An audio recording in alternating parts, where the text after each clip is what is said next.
All right, guys. Hey, it's Shawn Mahdavi here with realbees.com, and I'm excited for today's mini course that we're doing for you today with our special guest, Judy LaDeur.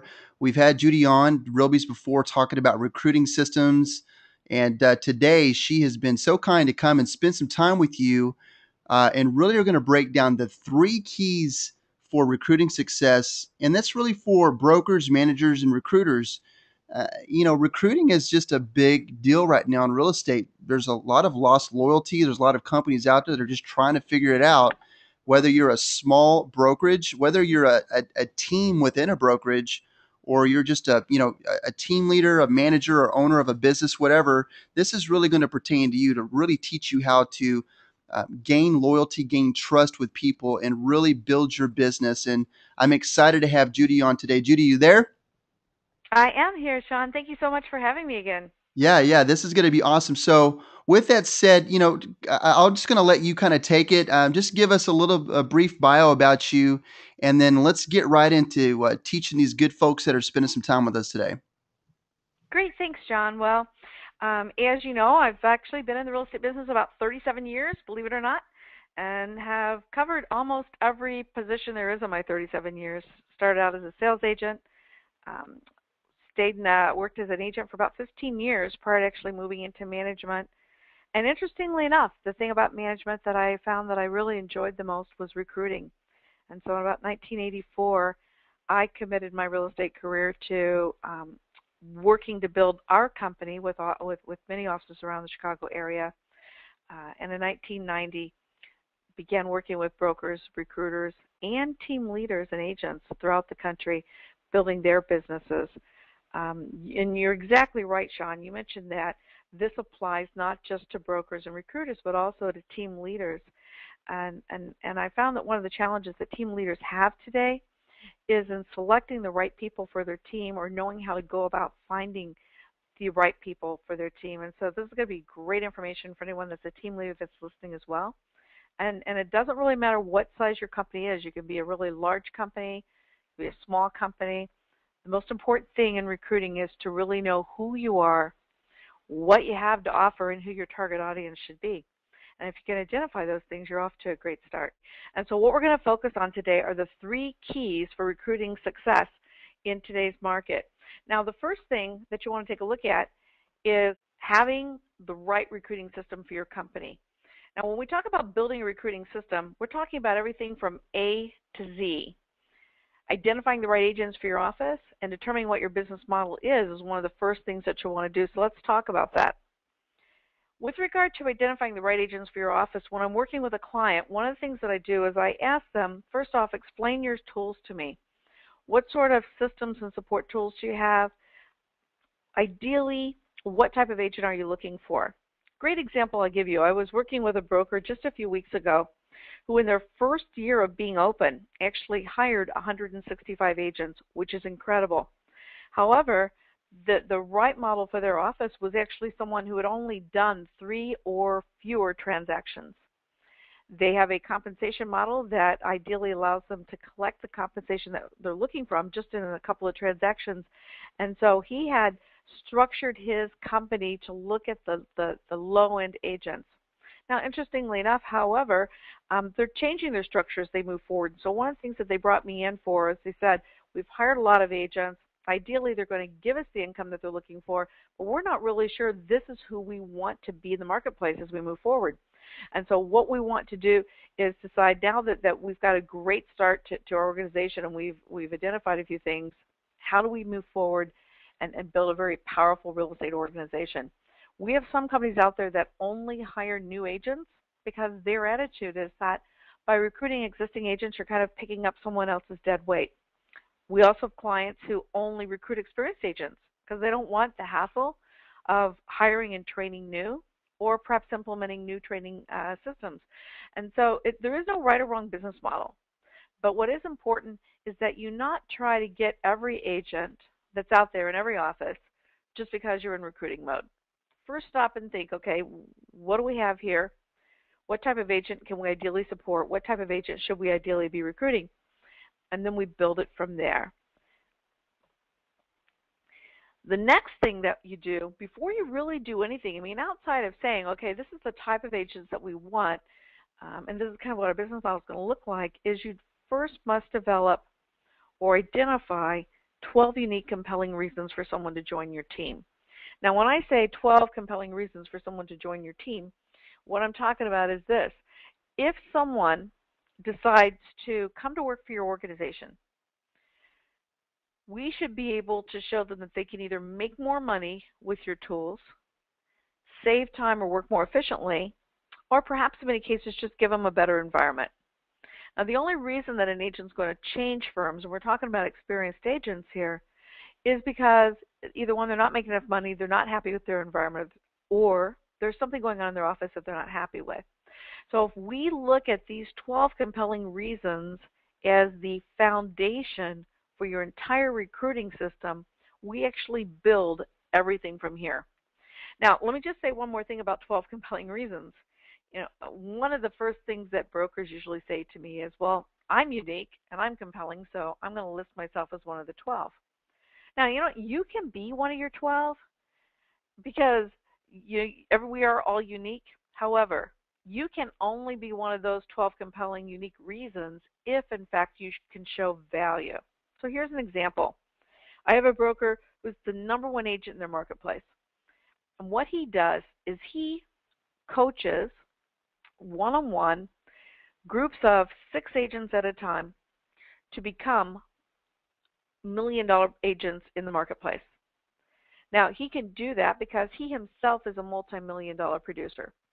And so within his organization, what we do is we market to the agents in his marketplace. If you'd like to earn $1 million a year, the best coach you can have is someone who's already doing it and can show you how to get there. Now, in that case, that broker is truly one of the 12 unique compelling reasons for someone to join his team, and that's been very, very successful for them. If you're, sometimes they also say, well, we've got a great location. You can't just say great location, because I'm going to challenge that. A great location means what makes it great? Do you have walk-in traffic? Is it the only office located in downtown? What makes your location great? And as you're going through this program, here's the best way to determine whether or not your 12 unique compelling reasons are as strong as they need to be. Keep in mind that most agents that are interviewing with you are also interviewing with someone else. And when they're interviewing with someone else, that company is probably telling them a lot of the same things. So you could say, well, we've got this great administrative team. Well, they're going to be saying the same things. You're not going to say to a recruit, just so you know, you're not going to want to use our administrative team because they're lousy. Or you're saying, well, I'm going to give you a lot of support. That broker is not going to say, rarely around, probably can't give you much in the way of support. So if you think in terms of what are most companies going to say, they're going to keep it somewhat general. We have a great location. We got a great team. We got good people. I'm going to give you support.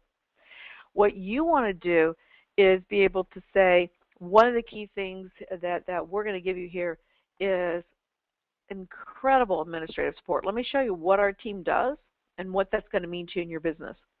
Or I'm one of the compelling reasons for someone to join our team in your specific arena of I'm one of the compelling reasons for someone to join our team when they're earning the kind of money that you're earning. Because agents that are earning $500 million in income, the next step for them is to earn $1 million. And again, that's what I'm going to help you do. And so think about that. Don't let it, don't keep it vague or general. Make it very, very specific. And again, it should help them make money, save time, work more efficiently, or just give them a better environment to work from. Judy, one of the things that I when I'm talking to brokers and team leaders, they talk about what's your compelling reason, why is it that you do what you do. And a lot of times they don't have their vision and their core values kind of planned out. And so what they do is they go out to the market and they try to recruit based off of goals, like our goal is to do this or my goal is to do that. And I heard an interesting statement one time is people don't care about your goals, they follow your vision. And Right. how important is it right now for brokers and team leaders and managers or just an up and coming agent that's looking to build a team, to have vision and to really, that's one of the unique selling propositions, if you ask me. That unique compelling story is, hey, this is my vision. My vision is to build wealth, or my vision is to have a team of individuals that are all going toward one goal. And that's something that's lost right now in our business. Right. And you're exactly right. Again, if somebody's looking at the compelling reasons, they don't have a vision and a clear plan for how to get there, they're definitely going to lose some of the better agents. And I think there's agents out there that probably would think, oh, well, I'm sure they must have one. But the best agents realize how important that is. And in fact, that it, I would say probably if you look at the most successful organizations out there today, there's a leader at the top. They have a mission statement. They have a clear vision. They know where they're going, and they communicate clearly to the team. This is our direction, and this is what we're going to be doing. When a person has a vision, it comes through loud and clear, even in their communication and their voice, like their passion. Like when someone knows where they're going, versus talking to someone who's just looking at this as a job. Well, let me just figure out a way to get this agent on board. So exactly right there. Do you have to be a certain personality type to be a good recruiter? Because I know C's typically aren't, a high C is not typically a good recruiter. Somebody who's into the numbers and not really a people person. Could you just touch on that real quick? Because I think that's important as well. Absolutely. So since you're using C, I would imagine that you'd like me to use it using the DISC format, which I'm very familiar with, so I can definitely do it. There is a very specific type of person that, statistically speaking, makes the very best recruiter. That is a person who is a high I followed by a fairly high D. Now, the reason for that is that the high I is your natural salesperson. They have great people skills, high energy, they're risk takers, they work well on their own. A recruiter is a department of one. And so if we look at, brokers need to be recruiters, but if you just want to take that recruiting element and say, what's it take to be a recruiter, it's going to be that high I, strong people skills combined with someone who knows how to run a business. And that's what the D is. Someone who can work independently. In many cases, a recruiter is working by themselves, just as a broker would. And so the D would be their secondary trait. The D is also a good trait for making phone calls without getting discouraged. It's a good trait for closing. So the D is the strongest closer. So if you combine the strongest people skills with someone who knows how to operate a business on their own and close as well, doesn't mind the risk, doesn't get discouraged easily, then that's what you're looking at. High I, secondary trait D. And actually, probably, we do test all the recruiters that we coach and work with. And I would have to say easily 90% of all the top recruiters in the country that we're familiar with or work with are in that specific quadrant. The third component, once you've identified who it is that you want, what your vision is for your company, your direction,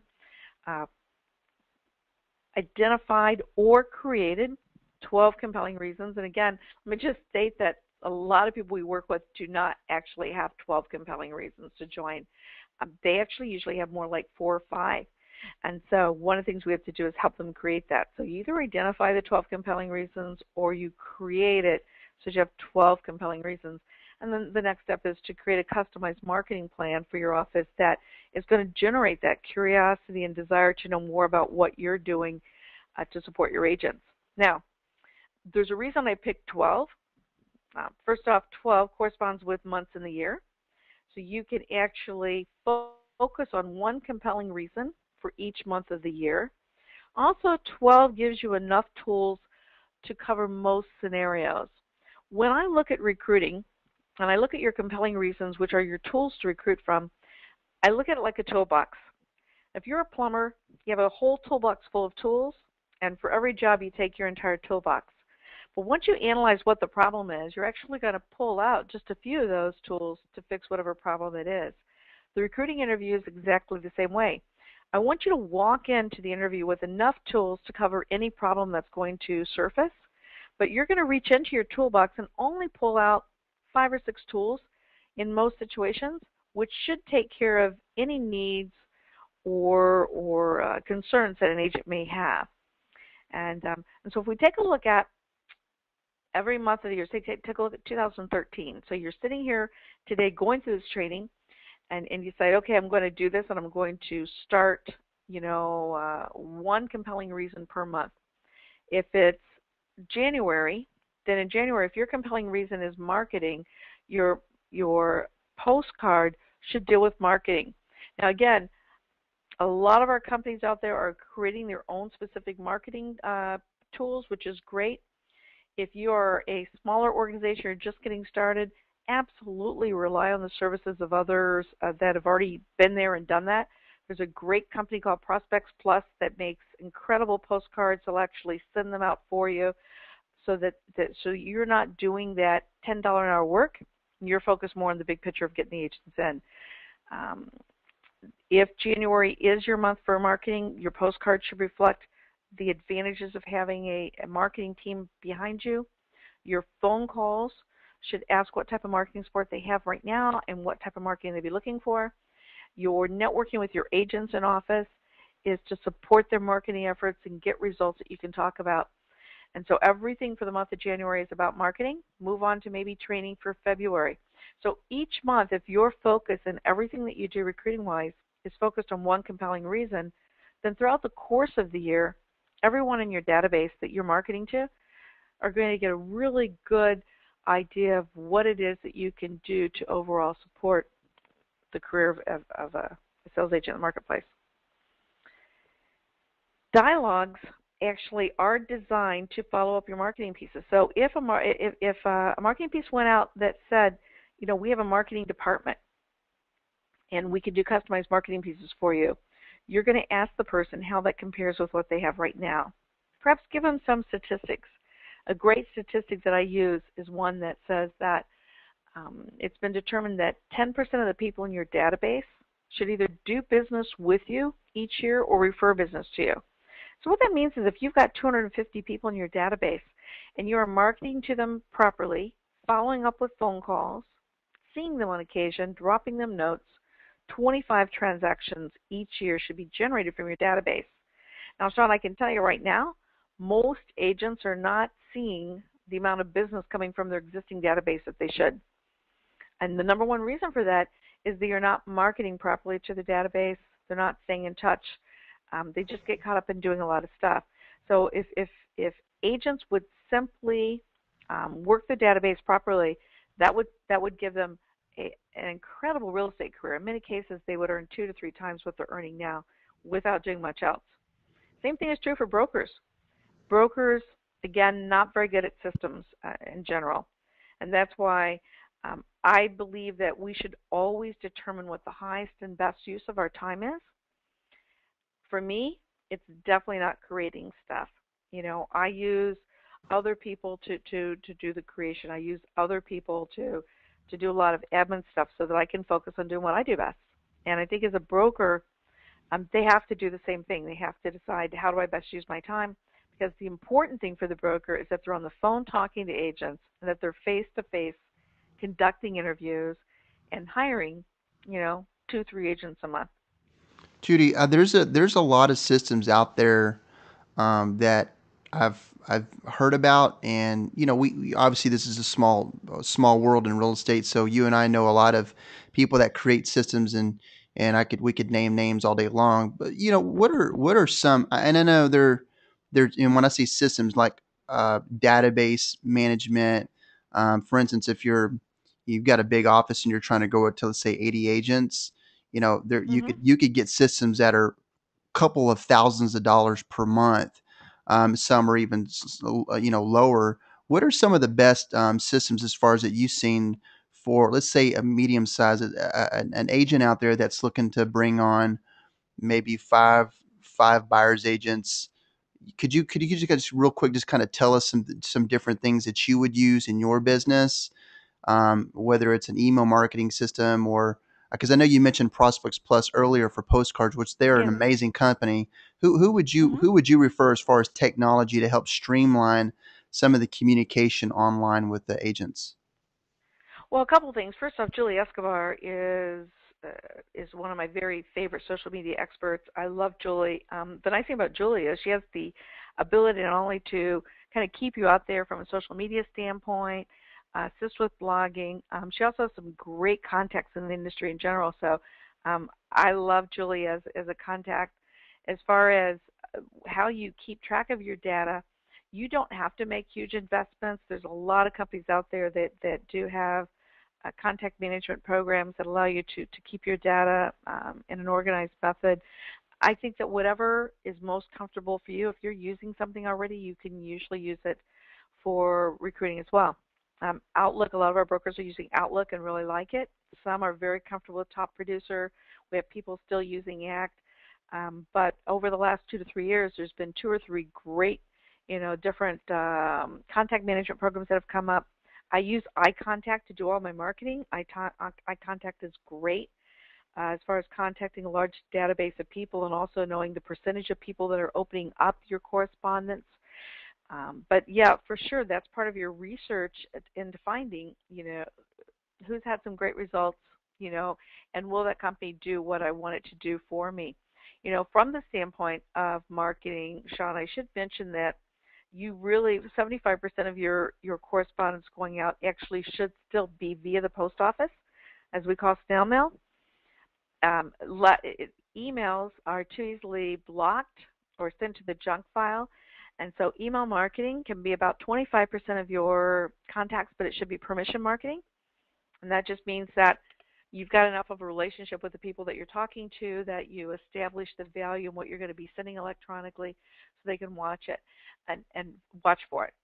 But for that reason, social media, and I think we've got that on our next page here, social media has become very, very important as far as developing relationships and maintaining contact with brokers. With regard to team leaders, this exact same process that we're going to talk about here is great for team leaders. I think if a team leader can take the time to first say, who do we need on our team? Is a buyer's agent, because a buyer's agent tends to be an I, very outgoing, very people skills, but not very organized and structured. Then they can identify the right people for the team. If they do need someone on their team that's going to make sure that all the paperwork is done properly, that notices are given properly, that perhaps there's a weekly contact with all the listings, then you need someone that's more of that S or C that's really good with detail work and follow-up. If you want to hire a manager for your team, someone to control the team, then you might be looking for someone that's kind of, again, that high I, high D, because that D is really good at taking charge. You have to look at your own personality as a team leader. Most team leaders actually do not hire the right people for their team because most of our team leaders are Ds. And the D loves to be in control of things. And so what happens is the D typically hires an S, which is someone that they can really control quite easily. However, the S might not work quite as fast as they want them to. And so the S is very detail-oriented about everything they're doing. They want to make sure that everything looks right before they actually put it out there. And so sometimes there's some conflict between that D that wants it fast and they don't care what it looks like with the S who's very concerned about their image and how things are going to look at the finished product. So quite honestly, Shawn, anytime I have a team leader that says, I need some help hiring the right people for my team, I first look at their behavior pattern. I ask them, what are you looking for in a team member? What behavior traits have you found you can work with best? And then we guide them from there. So that's the key to a team leader, hiring the right people. If you're going to have a team, you need to have the compelling reasons for someone to want to work on your team. Typically, there are a lot of agents in our industry that are what we call security-oriented. Now, again, security-oriented agents, which would typically be your S or your C, they would rather be the person behind the team leader making them look good. They would rather just be taking all the leads, but not having to worry about the marketing to generate the leads. They like making sure that all the contact's done and the client's really happy. And so you've got a lot of people out there that are not necessarily motivated by money, They're obviously going to need enough money to survive, but they'd rather have less money, more security, and that's a great profile for a team leader. That being said, what would be the compelling reasons for someone to work on your team? Kind of give up their identity per se sometimes, because that's what happens, and make a smaller percentage of a much higher volume of business. So it has to be pretty strong, compelling reasons for the team leaders as well to be able to pull in the right people for that team. Now, once you've, again, whether we're talking team leaders here or brokers, once you've identified why someone should work for you, what's the right agent for your organization, you need to be able to start building those relationships. In our industry, 80% of all agents fall into the S or I category, meaning they're emotional decision makers. And emotional decision makers are going to stay with their current firm until they're unhappy with their current firm or their current broker. Or even their current team leader. Again, a lot of team members move from one team to the next, and so that team leader has the same role as the broker as far as being able to retain them, keep them productive, and keep them happy. Very best way to build relationships, with a large group of people, as you should be talking to, is via the phone. I realize that brokers are very, very busy, just as team leaders are very, very busy. So my recommendation is always to call the agents just Monday through Wednesday, block aside about an hour and a half each day. And when you're on the phone with them, the most important thing is to book the interview, to get that agent in within 72 hours. Any appointments that you make and you book them for further out than 72 hours, you have about a 50% chance that those appointments are not going to show up.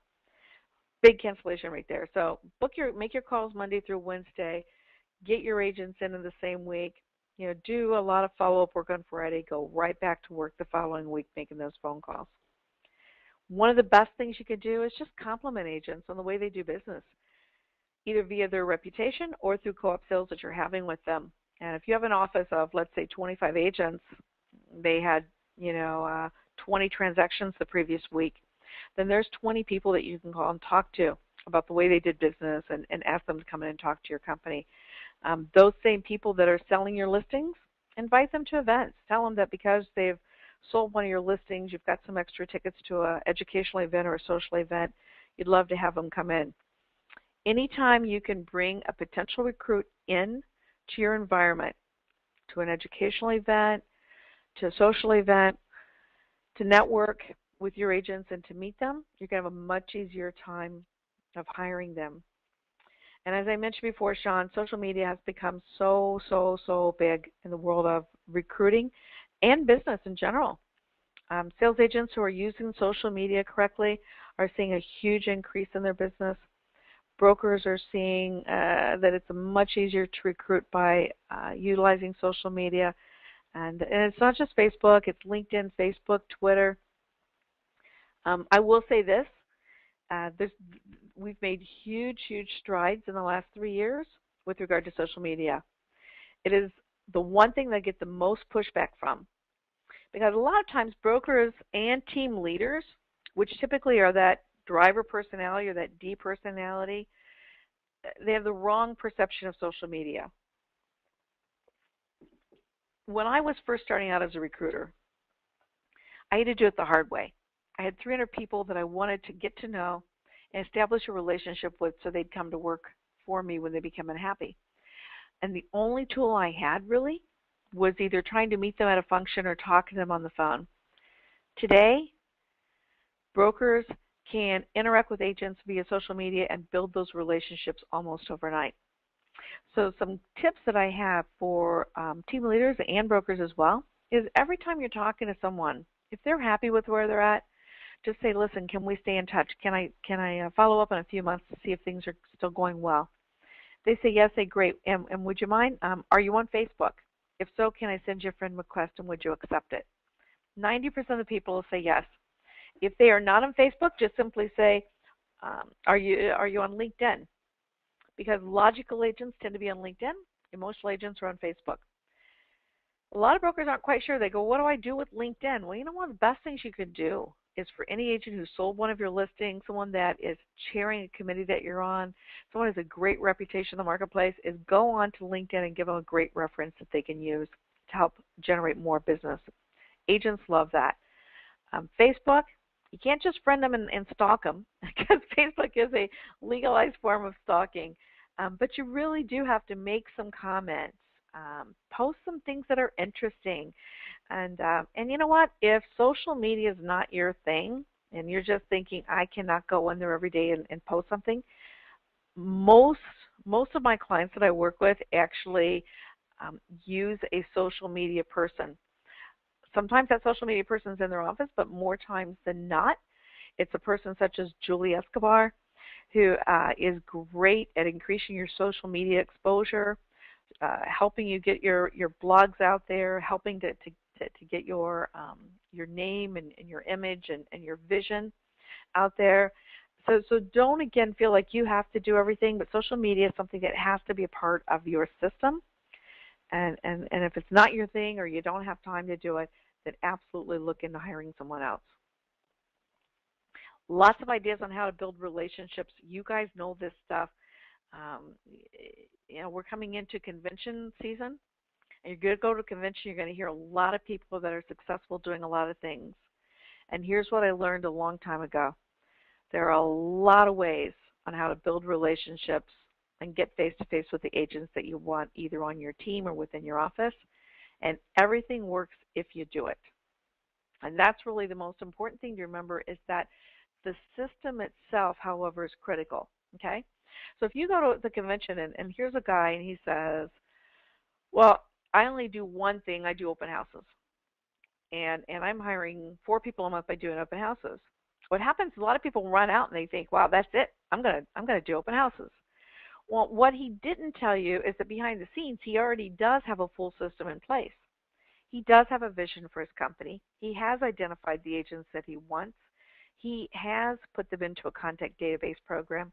He does stay in contact with them, but he targets them at their open houses, and he's made that his system. He is using social media.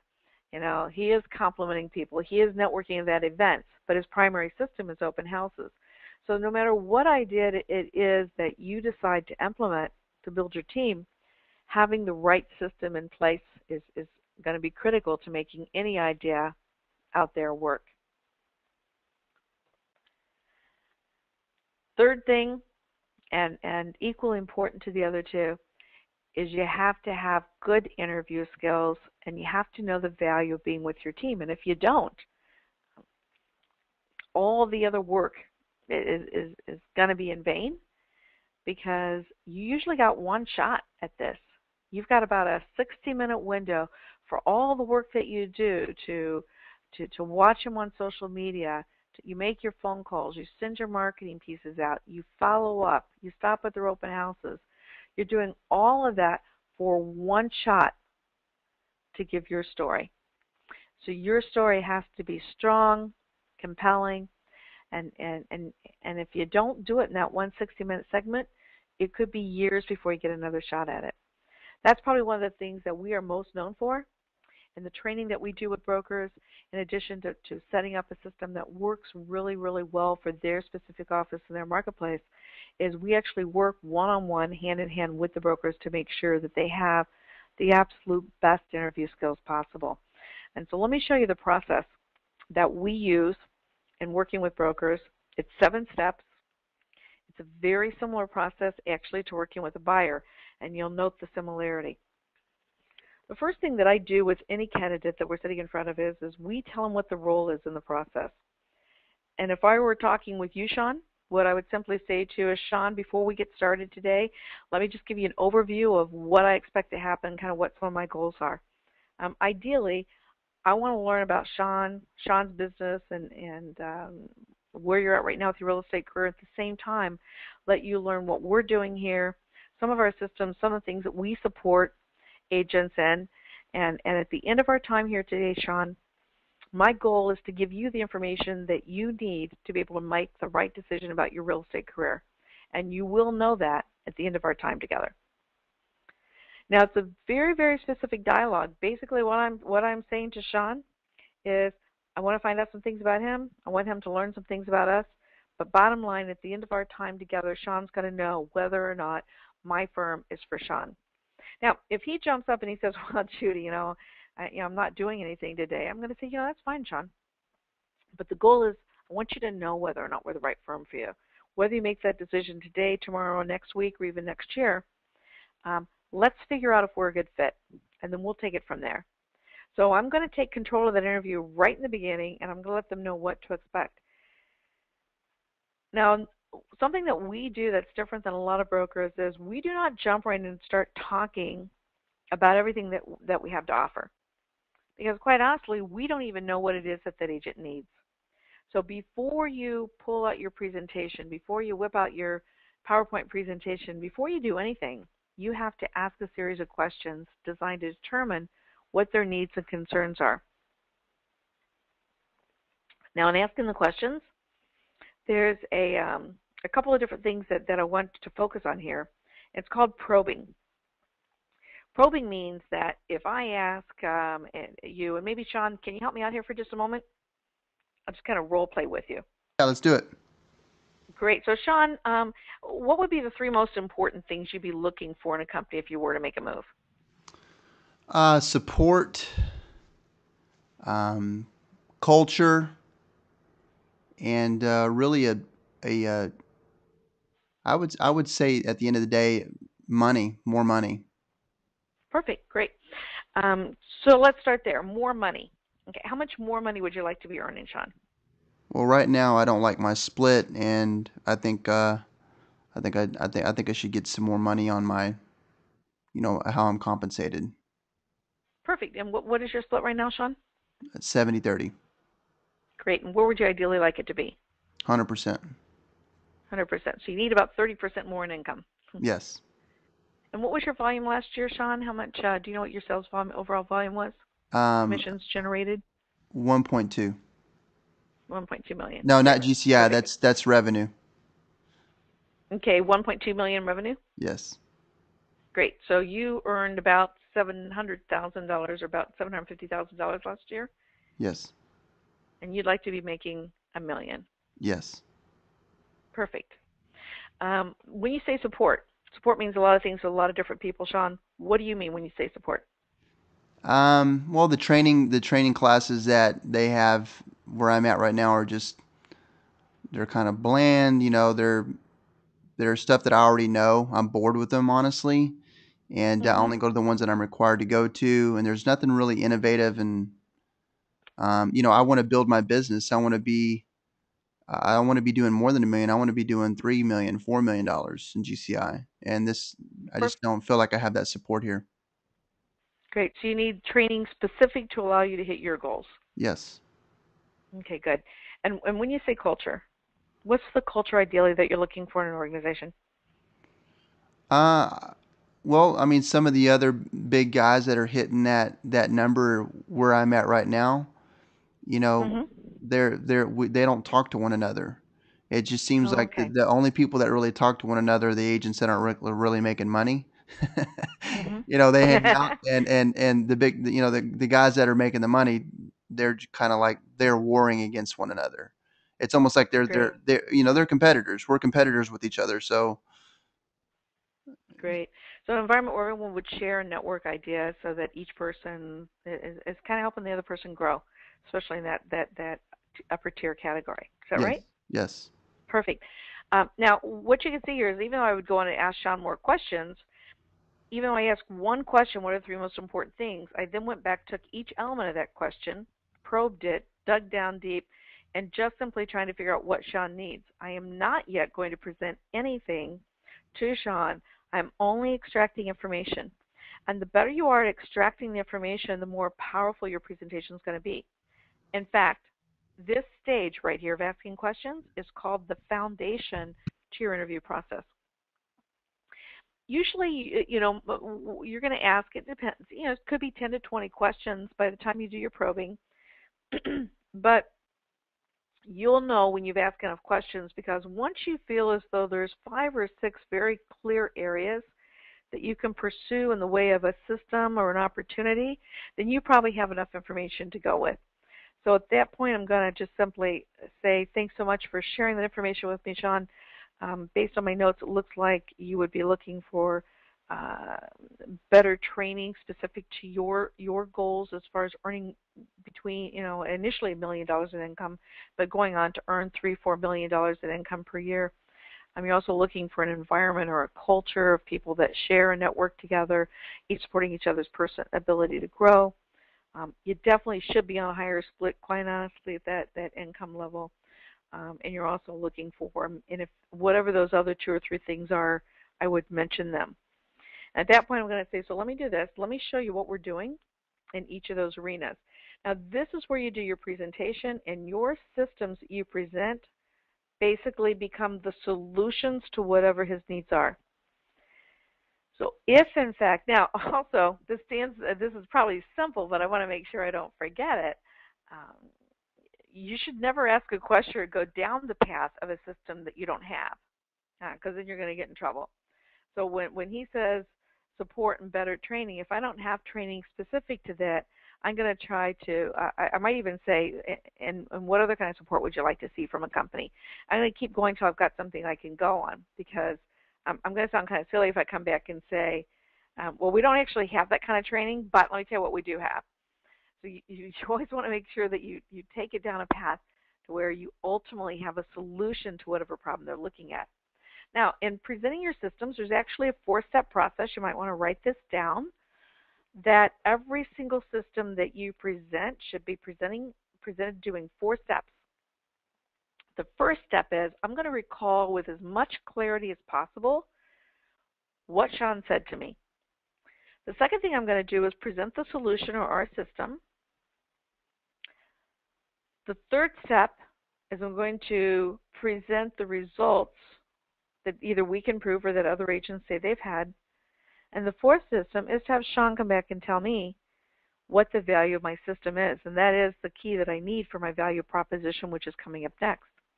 So for example, I might start off by saying, so Shawn, one of the things that you mentioned to me was that one of the 3 most important things you're looking for in a company is support. And when you say support, what you're talking about is very specific, specialized training that would allow you to hit your goals. Was that correct? Yes. Okay. Now, the reason I do that, by the way, is that Shawn may have said that 30 minutes ago, and Shawn has, at this point, he's thinking about all kinds of other things. He's forgotten that he works for a company right now that is not giving him the support that he wants. So the first thing I always do with each system is I first want to bring back the pain of what Shawn doesn't have. Let me jump to a team leader scenario right now. If I'm a team leader, all of my questions are going to deal with that agent's people skills, maybe their follow-up skills, things of that nature, and I'm going to find out what they don't like about their current situation, either on their current team or their office.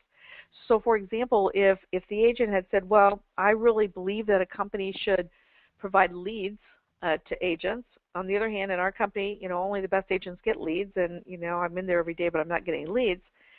Then as a team leader, I'm going to say, so one of the first things I want to talk about is leads. And you know what? You're absolutely right. I think you mentioned that you believe a company should provide leads, and that unfortunately your company is not a real fair way of distributing them. They're only going to the top producers. Is that correct? Great. Let me show you how I do that. So it doesn't matter whether you're a company, again, or a team leader.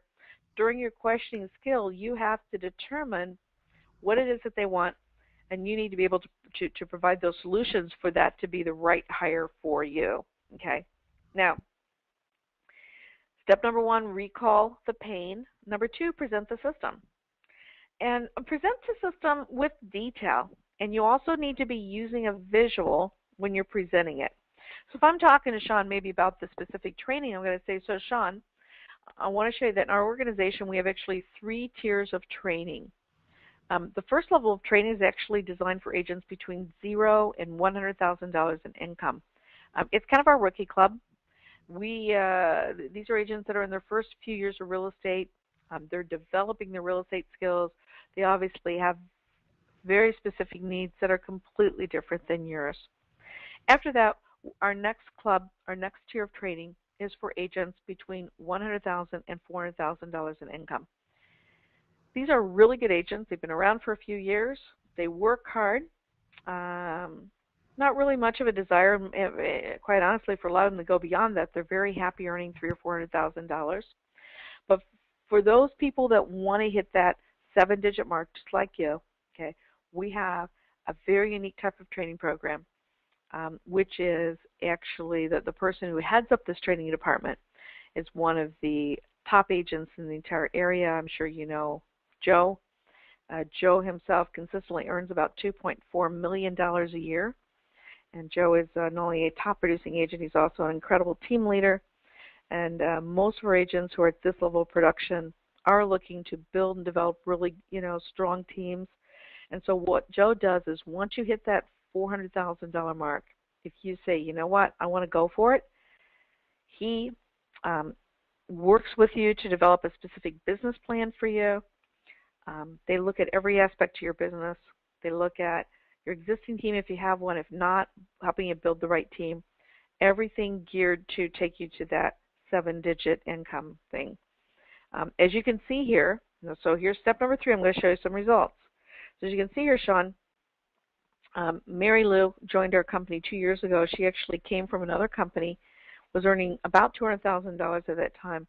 Today, Mary Lou's income is $950,000 year to date. And as you can imagine, she is working very, very hard here in the last 30 days because her goal is to hit $1 million in income. And that is a huge, huge increase. Mary Lou actually jumped in 6 months, was able to implement enough systems in order to jump right into our top-tier training program. Here's an interesting statistic. We have the highest percentage of agents earning over $1 million a year in income of any other real estate company in the area. And so what that tells you is not only do we have the training necessary to make it happen, those agents know that this is the place to work. And we're really excited to have that reputation in the marketplace of the place where players come and a culture and an environment that is conducive to that. Let me just ask you, though, first off, is this the type of training that you were looking for, Shawn? Absolutely. I've never had anyone say that they had it done by income that they want. That's amazing. Yeah. Now you're at 750,000 right now. You actually would qualify for our top tier training program. So I guess my first question would be, if we decided to work together, would you want to join that club? Of course. Good. And based on the results that you see from some of the other people here that have joined that club, what period of time do you think it would take to take your income from 750,000 up to $1 million? Let's just take that first level, 250,000 more in income. How long do you see that happening for you? Well, if the support is there, I don't see why it would take long at all. I mean, Okay. making money's not hard. It's just a matter of just sticking to it and doing it. So, maybe a year. I think I can improve Maybe it here. Great. within a year. Yeah, absolutely. Could be. Could be. Another thing that you said, Shawn, that you were looking for is a culture and an environment where people network and share. And that's not taking place over your company, is it? No. Good. As I mentioned, in addition to the specific training, we actually have clubs, and every club is specific to its training level. Some people just want to come and they go to the training. They don't want to be involved in the clubs. But we have our Diamond Club, our Emerald Club, and our Platinum Club. And what this is these are quarterly networking sessions. You have to, again, meet the production criteria. You would actually, Shawn, meet the production criteria to be in our highest level club. In that club, basically, everybody that's at that club is at your same level of production. We pay for a luncheon. We go to the country club one time per quarter. Myself or another key member of the team is there to basically act as a moderator. And what we do is we pick one topic per quarter that's timely to the people that are in the session. So those in the Platinum Club actually get to submit what they believe would be a topic they'd like to hear about. Now, in addition to the people within our organization using this platform to share what they're doing with others, we actually usually bring in a top producer from just outside the marketplace who's at that level of production, who's an expert in whatever it is that particular group is looking for. For example, this month it's on team building. Now, you want we got some great team leaders in our organization, but they already really share their ideas and they know what they're doing. I'm actually flying a guy up, one of the top team leaders in the country. He's from Sarasota, Florida. We're going to actually pay his airfare, pay his hotel, put him up at the Ritz-Carlton here, and for a day, and he's going to share his experiences as far as building teams, what to do, what not to do, and we're real excited to have him. So those are kind of some of the things that we do to bring to support the people that we've got, but more importantly, our team will actually go and share their ideas with other people around the country too. So we've kind of created a little network where we believe that every problem's already been solved by someone. You just have to know who and bring them in. And the fastest way to the top is just ask the person already there how to get there. How's that sound? Sounds amazing. Yeah. Obviously, again, I mean, that's the type of camaraderie I'm looking for. I love that. Great, good, excellent. Now, I don't know about you, Shawn, but some of the people that especially are more competitive people, I kind of get the impression might be competitive, tell me that just the opportunity to be in a very elite circle of people at that level of production causes them to, the competitive juices kind of get going, and every time they walk out of that meeting, they're all fired up, and on the average, you can see we've got a few quotes here on this piece of paper. Agents tell us that they perform better simply because of the environment, the culture that we've created for them, which is positive but also competitive at the same time. Are you the type of person that benefits from that competition and in a healthy sort of way? Oh, yeah. Would you do more business because of it? I think so. I think so too. One of the things, so what you do is it's this same four-step process all the way through. Now, one of the key things that I'm doing there, obviously, is I'm building value, because the next step is at the end of my, let's say, 6 things that I've presented versus going through all of them, we'll just say that, you felt you'd be able to earn $250,000 more just from the training. The competition alone, let's say, you might have said it was going to be, at least one more transaction after each quarter as a result of the meeting. We'll just say we have some marketing support that and some team training, for you. Maybe each of those couple more transactions a year, so we'll keep it pretty conservative. What happens is at the end of that presentation, I'm then going to say, so Shawn, first off, let me ask you, how's it sound so far? It's great. Good. I mentioned that my goal was to give you enough information about us for you to kind of, make a determination as to whether or not we might be a good fit for you. At this point, and we certainly aren't done, but are we the type of organization that you are looking for? I think so. Good. Let's recap what we've done right now. The money's the next part. I know you're waiting for the money, and that's a big part of any decision. But before we get to the money, let's do a recap of what we've discovered about working together, Shawn, okay? Okay. So the first thing that you said was that you felt very confident that if you were in our company and with this specific training that you could earn at least $250,000 for a year, getting you up to that $1 million mark. Do you still feel that way, Shawn? Yes. Great. You also mentioned that you felt that walking out of those quarterly luncheons, that you'd probably do at least one more transaction just from the excitement, the competitiveness, and the new ideas being generated there. So probably 4 more transactions a year just as a result of those quarterly luncheons. Do you still feel pretty good about that number? Absolutely. Good. You also mentioned that you were looking for a stronger name in the marketplace, a stronger company name. And last year you lost 2 listings to us, which did not make you happy. And so your feeling was that had you been with our company, you would have picked up those 2 listings. Do you still feel that way? Yes. Great. And as a team, a leader, you're having some challenges there. You need to hire some more people. You need to get just a few more transactions a year out of the team. You felt that at least the first year you should be able to get at least 2 more sales out of your team member from some support that we could give them. Would that be would that be correct? Yes. Good. Now there's a ton of things that we're doing here, Shawn, at the company. We obviously have not gone through all of them, but these 4 things seem to be the 4 primary things that you're looking for in a company. in addition, obviously, to making more money.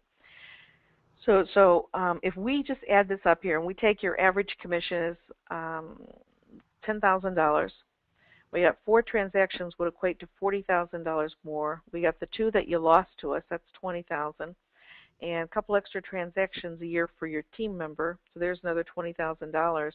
What we've got here is 20, 40, 60, 100 plus 250. That's $350,000 more that you've identified in potential income that you could have as a member of our team. Okay? Yes. So when you came in today, Shawn, here's what I said, that my goal was to give you the information that you needed to make the right decision about joining our team. And so based on the fact that you believe you could make $350,000 more a year, is it the right time to join? I think so. Absolutely. Good. Is that a yes?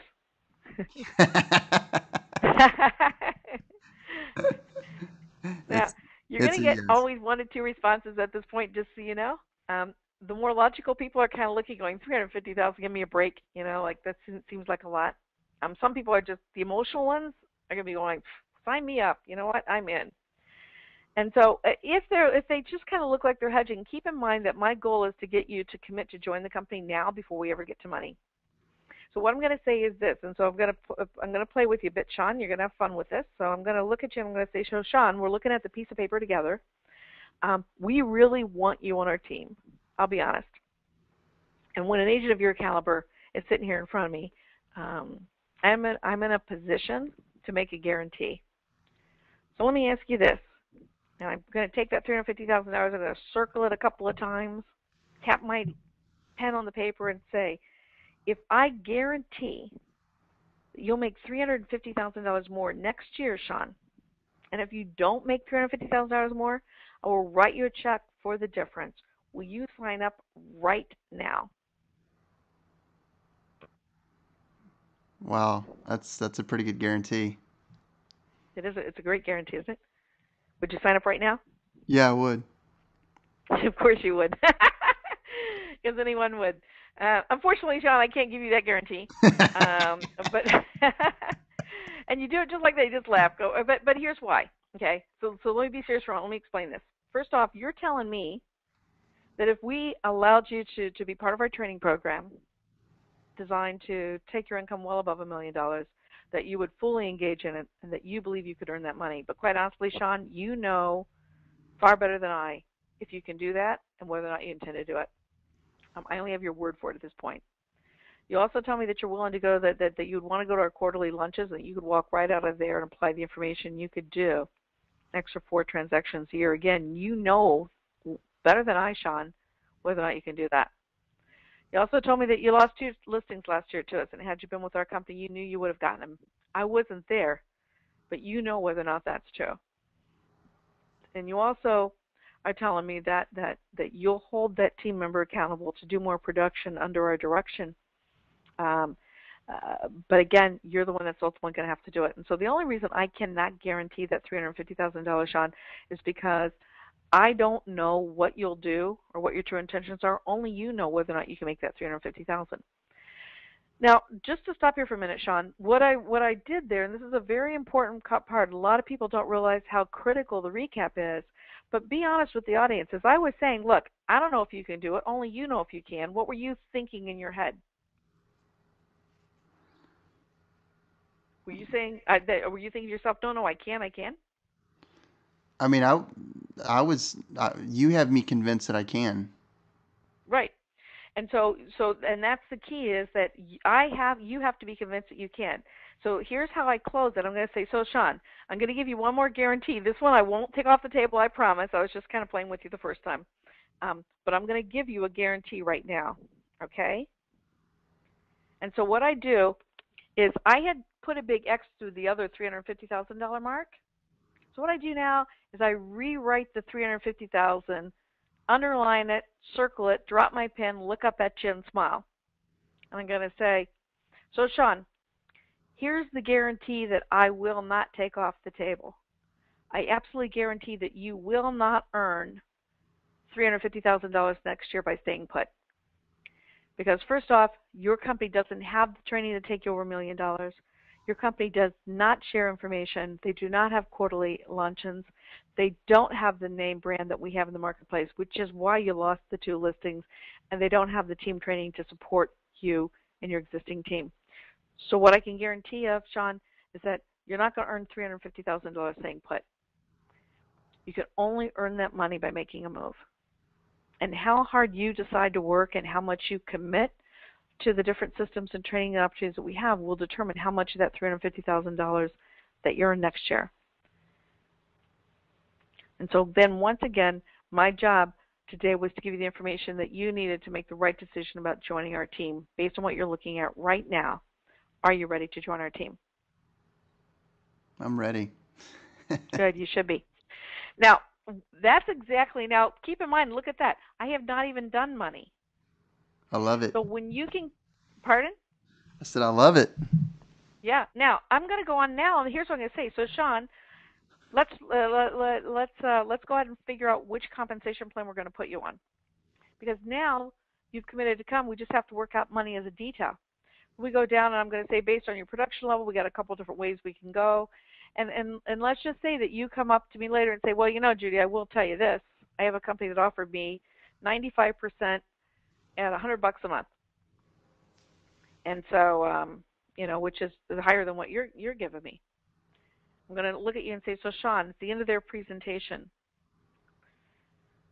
when they identified all the different areas that they could help you build your business, what was their value proposition at the amount at the end? Ours was $350,000 more in your pocket. What did theirs look like? Because what they're going to say is, well, they didn't have one. Ah, really? Because here's what I found, Shawn, that in the absence of money, or in the absence of value, money always becomes a substitute. Yeah. And what that means is that if a company can't help you build your business and they can't help you make more money by being face-to-face with more buyers and sellers, they simply use money to try to get you by saying, well, listen, why don't I just give you a higher split or lower your fees? And so if we take a look at what you're doing right now, $750 million in income, and they give you 95%, that takes you up to $950,000. Okay, so now we're $200,000 more in your pocket. Minus $100, we won't even count it. So now you got $200,000 this year versus a potential $350,000 with us this year. So next year, and year 3, when you're looking to earn more money, and you go back to that company who's already given you basically 100% of the commission with no fees, and through their own admission, they have no ability to help you do more business, how are you going to increase your income in 2 years from now or 3 years from now? Because, see, the best agents realize that the best way to make money every year and continue to increase your income is to be with a company that can support your ability to keep you face-to-face with buyers and sellers, because that's how you make your money. And so let's get you moved over. I'd love to have you join our team. Let's do it today. I'm going to reach out my hand. I'm going to leave it there till you shake it. And if you don't shake it in 15 seconds, I'm just going to kind of wave it towards me and just say, come on, you want to do this, so let's just get it over with. So you have to ask them to join, because I'll tell you what, a lot of brokers forget that step, and that agent walks out, and because they weren't specifically asked to join, they're not sure they even want them. Those are the last 2 elements. If you do everything up to the recap correctly, hiring agents is easy, and you'll find that you have far, far fewer stalls and objections. Now, how's that sound, huh? I love it. That's great. That's amazing information. That whole script that you just went through, the whole talk track. We have audio, obviously, that anybody that's recruiting agents needs to be listening to that over and over and over again. Absolutely. And you know, and like I said, it takes a while to develop, and it's a huge process. You know, that's why, you know, that's why we work with brokers one-on-one to help them put in the right systems for their offices, you know, their marketplace, to hit their goals. You know, we're real good at it. You know, we've been doing this for a really long time. But we love helping brokers, recruiters, and team leaders, you know, build their team with the right people. So, well, you have thank you again, Shawn, for yes. Yeah, Go ahead. you have an amazing event that that I want you to talk about, because you know, obviously we appreciate you spending your time today with us. And here's the deal. I mean, there's only so much you can learn, and when this in this short hour that we've spent together. Right. You know, what really is where you start to go and refine the process and really learn the different objectives and objections that people have in different marketplaces and different things is really when you get one on one. And so tell us a little bit about this 3 day recruiting retreat that you have. We're going to have dates and stuff below or above Mhm. this training somewhere on this page, specifically. So if you don't see a date on there, everyone that's watching this training day, if you don't see a date on there, it's because they've passed. But we'll put future ones on here. So tell us a little bit about it, Judy. Perfect. Yeah, we actually hold one event a year here in Geneva, but we also have a lot of companies that bring me on site. So if we have a company that has 5 or more managers or recruiters, in many cases they prefer to have me come on site so that I can look at their organization, evaluate their systems, and work from there. But we do actually host one time a year here in Geneva. As you said, we had 1 hour to try to cover 3 really important elements of recruiting, and those are probably one of the 3 most overall important things that you need to do. However, most brokers have a lot of work to do to get that set up. So what we do is we work one-on-one. We have small groups of brokers, and we have the brokers do a lot of work before they come in. They're going to identify what it is that they do or what they believe are the compelling reasons to join their company. And they're going to tell us in advance how much of a system, if at all, they have set up. Do they have a database? Are they is their information set up correctly? And so what happens is we actually look at all the information before they even get here, so we kind of know what kind of work we have once they arrive. Once they get here, we spend 3 full days setting up their systems and developing their interview and closing skills. The first day we do spend just primarily on systems, identifying the compelling reasons, working on their phone dialogue, and we also do the behavior training on the different personality types, because something that we do that kind of sets apart our training in the marketplace is I teach brokers how to hire based on the behavior pattern of the person.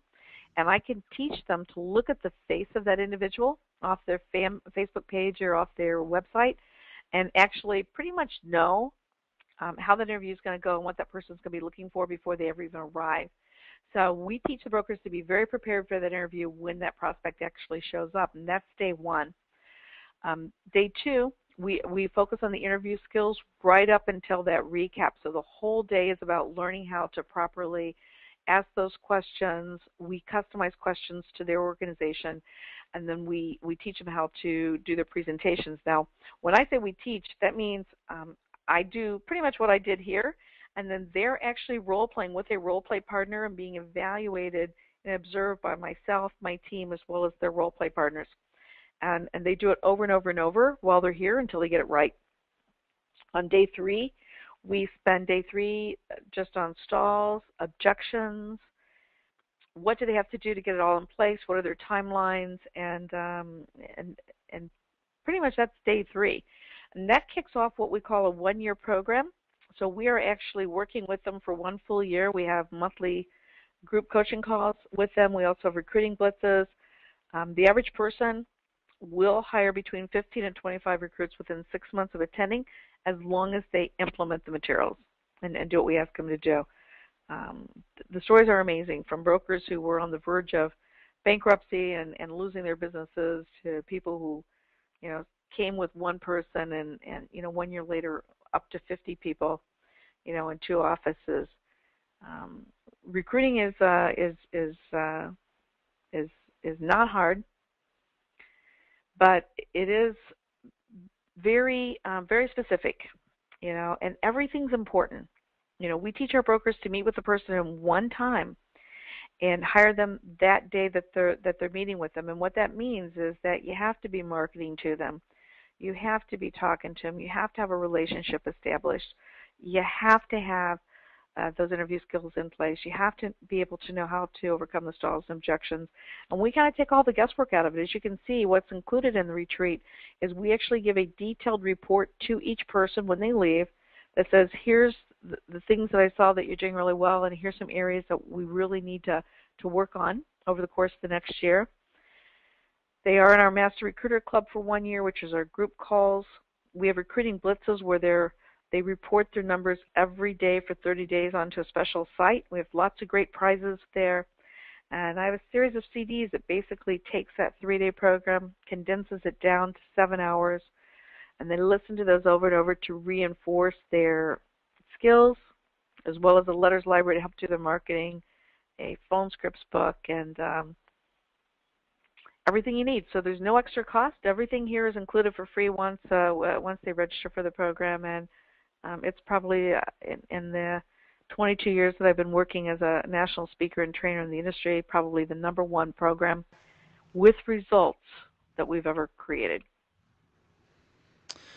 Awesome. Well, you heard it, folks. I mean, this has been an amazing time, Judy. I've learned, me personally, just learned a lot of great stuff, and I hope I'm sure everyone else did too. This has been awesome. So, Thank you, Shawn. again, the information's below the video. If there's the retreat, if there's available, you do these once a year, right, Judy?